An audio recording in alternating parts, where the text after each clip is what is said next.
So hi guys and welcome back to another video. My name is Abhishek और आज की video में हम लोग बात करने वाले हैं टैटू मशीन्स के बारे में, specially wireless pen tattoo machines के बारे में। क्योंकि काफ़ी लोगों को ऐसा लगता है कि जो मशीन की क्वालिटी होती है वो डायरेक्टली रिलेटेड होती है कि वो मशीन कितनी ज़्यादा एक्सपेंसिव है, और कुछ लोगों को ऐसा भी लगता है कि मशीन में होता ही क्या है, तो भले ही वो महंगी मशीन हो या सस्ती मशीन हो, ऑलमोस्ट सारी मशीन सेम होती है।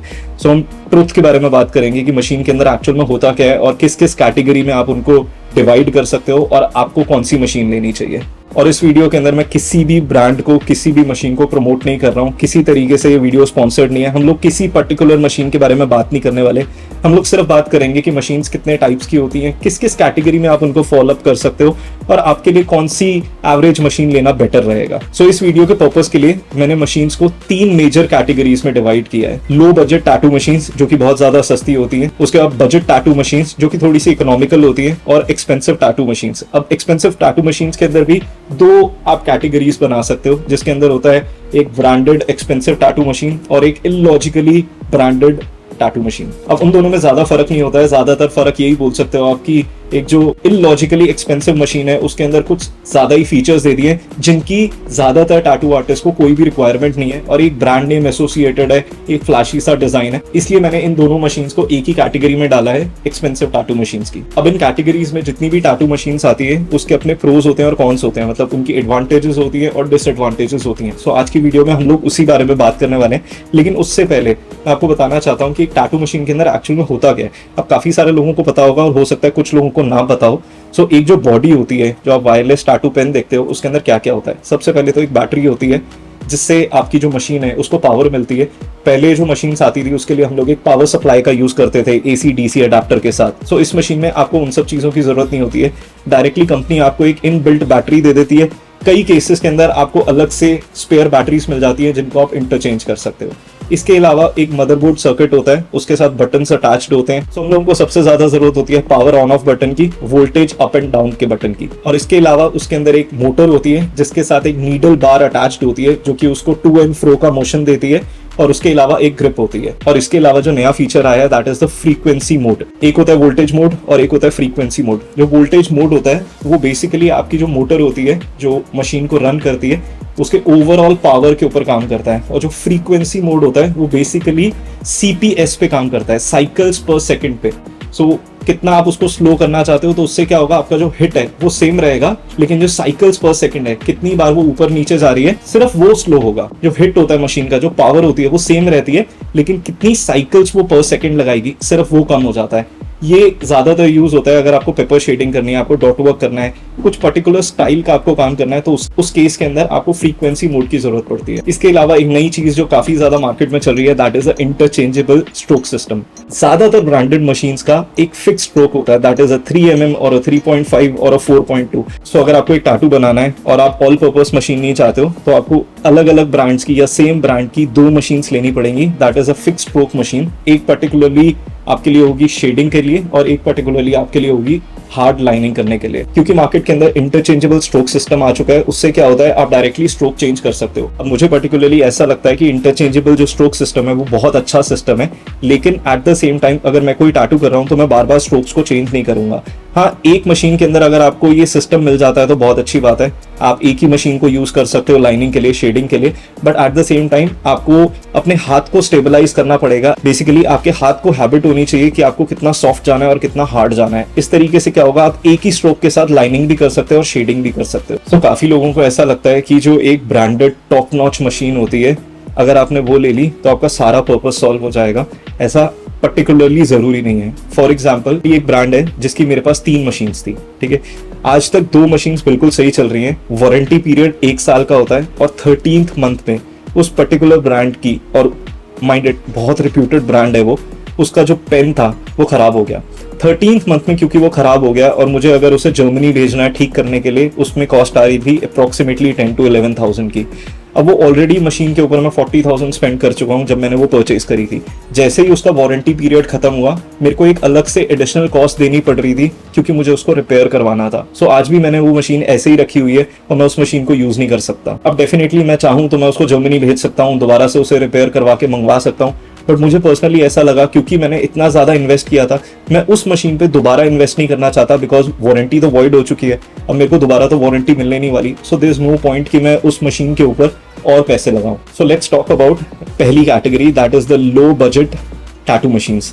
ज़्यादातर ये जो मशीन्स होती हैं ये चीप क्वालिटी की बनी होती हैं। चीप का मतलब ये नहीं है कि ये कल ही टूट जाएगी, लेकिन आप बोल सकते हो कि इसके जो मटेरियल्स हैं वो बाकी कैटेगरीज के मुकाबले थोड़े से ज़्यादा ड्यूरेबल नहीं होते। और ये जो मशीन्स होती हैं ज़्यादातर 5000 से लेके 10,000 के बीच में फॉल इन करती है।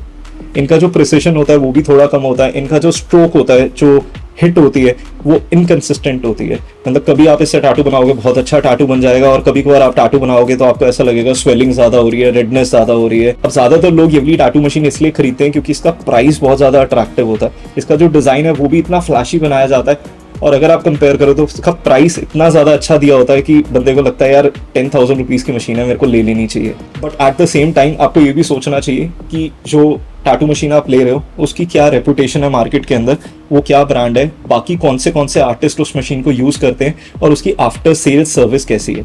अब आप एक 10,000 की मशीन ले रहे हो तो डेफिनेटली आप एक बिगिनर आर्टिस्ट हो गए। 10,000 की मशीन ले रहे हो, मान लो वो 2 महीने में 4 महीने में खराब हो जाती है, तो क्या वो इंडिया में ही रिपेयर हो सकती है? और अगर नहीं हो सकती है तो आप उसको कहाँ पे शिप करोगे रिपेयर कराने के लिए?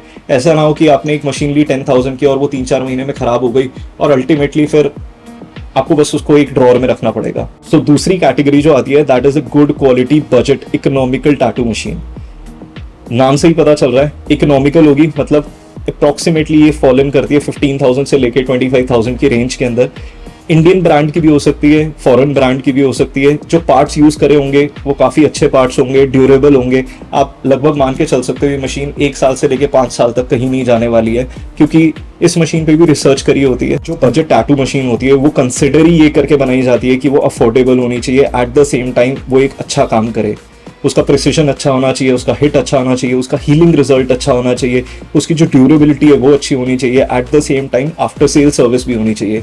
नेवरदलेस आप जिस सप्लायर से उस मशीन को ले रहे हो आपको पहले ही उससे बात करनी चाहिए कि इन केस अगर मशीन में कोई प्रॉब्लम आती है तो क्या वारंटी कवर होगी। 1 साल के पीरियड में अगर मशीन खराब हो जाती है तो क्या वो रिप्लेस होगी या फिर उसका पार्ट चेंज होगा। और इसके बाद थर्ड कैटेगरी आती है एक्सपेंसिव टैटू मशीन्स की। अब ये मशीन्स एनीवेयर फ्रॉम 30 to 40,000 से स्टार्ट होती है and can go up to 60, 70, 80,000। ये ब्रांडेड मशीन्स होती हैं क्योंकि ये एसोसिएटेड होती हैं यूएस के साथ, यूरोप के साथ, ऑस्ट्रेलिया के साथ, और क्योंकि ये इन कंट्रीज के साथ एसोसिएटेड है इसके ऊपर रिसर्च एंड डेवलपमेंट काफी अच्छे से करी जाती है। इन मशीन्स के अंदर एडवांस फीचर्स होते हैं जैसे कि प्रिसिशन कंट्रोल। काफी मशीन्स ऐसी आती है जिसके अंदर ई गिव सिस्टम भी होता है, बेसिकली एक कुशन सिस्टम होता है, और इसमें जो मटेरियल यूज किया जाता है that is a high quality aluminium या फिर स्टेनलेस स्टील। तो डेफिनेटली ये मशीन कहीं नहीं जाने वाली आने वाले टाइम तक। You just need to consider कि इसकी जो वारंटी है और जो आफ्टर सेल है वो प्रॉपर होनी चाहिए। अब आप ये मशीन भले इंडिया से खरीदो या इंडिया के बाहर से खरीदो, you have to make sure कि आप जो पैसे इन्वेस्ट कर रहे हो, अगर 1 साल बाद ये मशीन खराब हो जाती है तो उसका रिपेयर कैसे होगा या उसकी वारंटी कैसे कवर होगी। सो ये जितनी भी एक्सपेंसिव टैटू मशीन्स होती हैं, जब इसका प्रोटोटाइप बनाया जाता है तो ये काफ़ी अच्छे आर्टिस्ट को भेजी जाती हैं टेस्टिंग करने के लिए, ट्रायल करने के लिए। वो आर्टिस्ट अपना फीडबैक देते हैं कि उनको क्या कमी लग रही है, वो क्या चीज़ में इम्प्रोवाइजेशन चाहते हैं। अकॉर्डिंगली कंपनी उसके एरर्स को पूरा फिक्स करती है और उसके बाद मार्केट के अंदर इसको लॉन्च करती है। ज़्यादातर जितनी भी एक्सपेंसिव टैटू मशीन्स हैं उनकी जो आफ्टर सेल सर्विस है, वारंटी है, वो बहुत अच्छी होती है, सिर्फ और सिर्फ उस वारंटी टाइम पीरियड के अंदर। जैसे ही वारंटी खत्म हो जाती है आपको पे करना पड़ेगा, और वो एक हैवी अमाउंट होती है। भले ही उसकी बैटरी खराब हो जाए या मोटर खराब हो जाए, एक हैवी अमाउंट होती है उसको रिपेयर कराने के लिए। सो अब बात आती है आपको कौन सी टैटू मशीन लेनी चाहिए। मेरी पर्सनल रिकमेंडेशन के अंदर आपको एक बजट टैटू मशीन और एक एक्सपेंसिव टैटू मशीन दोनों में इन्वेस्ट करना चाहिए। एक टैटू मशीन से कभी भी आप लॉन्ग टर्म तक टैटूइंग नहीं कर सकते हो, क्योंकि हो सकता है आप कोई टैटू बना रहे हो और किसी भी रीजन की वजह से आपकी मशीन चलना बंद कर सकती है। सो इसी वजह से आपके पास एटलीस्ट 2 टैटू मशीन्स होनी चाहिए।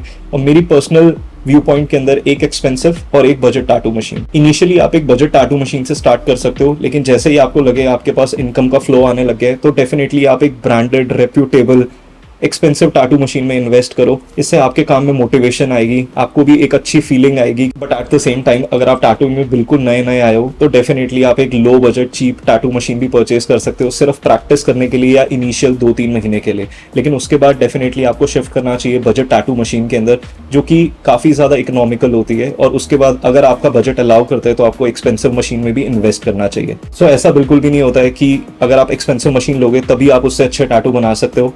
आप एक बजट टाटू मशीन से भी उतना ही अच्छा टाटू बना सकते हो जितना एक्सपेंसिव टाटू मशीन से बना सकते हो, but at the same time जो मशीन की क्वालिटी है और जो उसकी ड्यूरेबिलिटी है वो भी मैटर करती है। सो आई होप इस वीडियो से आपके कुछ डाउट्स क्लियर हुए होंगे। अगर आपके और डाउट्स हैं आप नीचे कमेंट करके पूछ सकते हो, मैं डेफिनेटली उनका आंसर करूंगा। See you in the next video very soon.